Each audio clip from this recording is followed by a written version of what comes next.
พี่นามาข้างหลังเขาพูดแล้วนะจังว่าเอาทางหลังเองเนี่ยก็ได้ข้างหน้าอายเขากูเบิ้ลข้างหลังกูต้องเล่นแบบว้าวแม่จะแท้ดินหน้ามาว่าเลยนะสูงยังกว่าเชือกเอ้าเห็นมีลีลาเนี่ยไหมมีลีลาเนี่ยไหมเอาตอน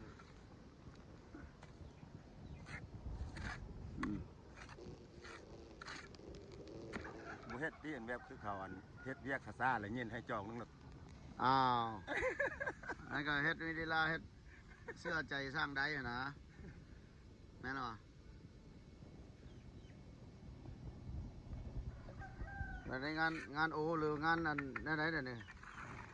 เดี๋ยวว่างานรายเดือนบ่หรือรายวันเดี๋ยวนี้ฮะงานเรื่อยงานไปเรื่อยๆชาตินี้หรือชาติหน้าได้อยู่เหมือนกันเนี่ยชาตินี้ที่สัตว์นี้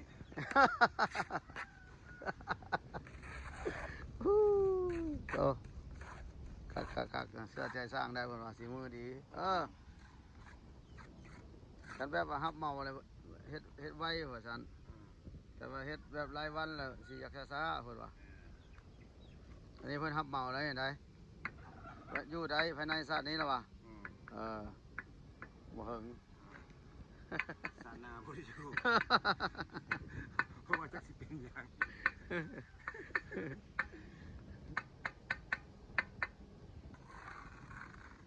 มีงานจ้างงานอย่างเลย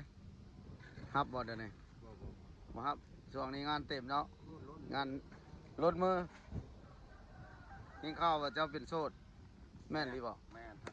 ครับประกาศเป็นโสด100%พี่นามาดิโสดมาจากปีแล้วเดี๋ยวนี้โสดมา3 ปีแล้วเนาะถ้ามีผู้สาวไม่ห้างไม่สนใจเด้ติดต่อมาได้เอาบ่ลืมเบอร์ตัวเองบ้างว่าจะแจ้งเบอร์คนลืมเบอร์ตัวเองทุกแล้วติดต่อได้เนาะคอมเมนต์เอาเนาะคอมเมนต์เอา นี่เด้พอมีเนี่ยพอกอกหน้าหารบ่ได้ไปกวนทางไหนบ่หน้าหารทางไหนบ่ช่วงนี้ได้มืออื่นไหนไปสายมืออื่นใช่ว่าไปเป็นมือสังหารแต่ว่าไปทางใดแล้วพบอยู่หันเนาะ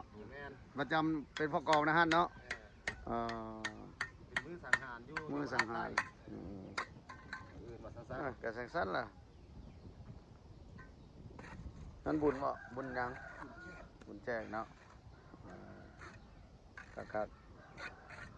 ติดตามเพิ่นเด้อเพิ่นโซ่เด้อช่วงนี้เด้อหาเงินได้ดีเงินเข้ากระเป๋าตลอดเลยนี่ครับเมา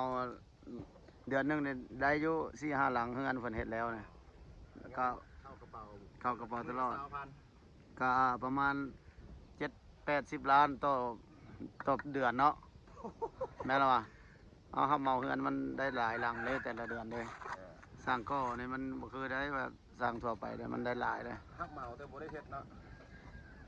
แต่ว่าเรื่องเวลาเฮ็ดเฮือนนี่มาก็2-3 มื้อมาเทื่อนึงประทับประกันจะอยู่ในเฮือนเฮ็ดแล้วเพราะฉะนั้นจะอยู่ในชาตินี้เพิ่นว่าแม่นว่าบ่กายชาตินี้แล้วเฮือนน่ะเนาะโอเคครับสร้างครับขอบใจเด้อสร้างเด้อไปก่อนเด้อโอ้ไปหาทายวันใหม่แล้วบัดนี้หากินทางใหม่เนาะขอบใจ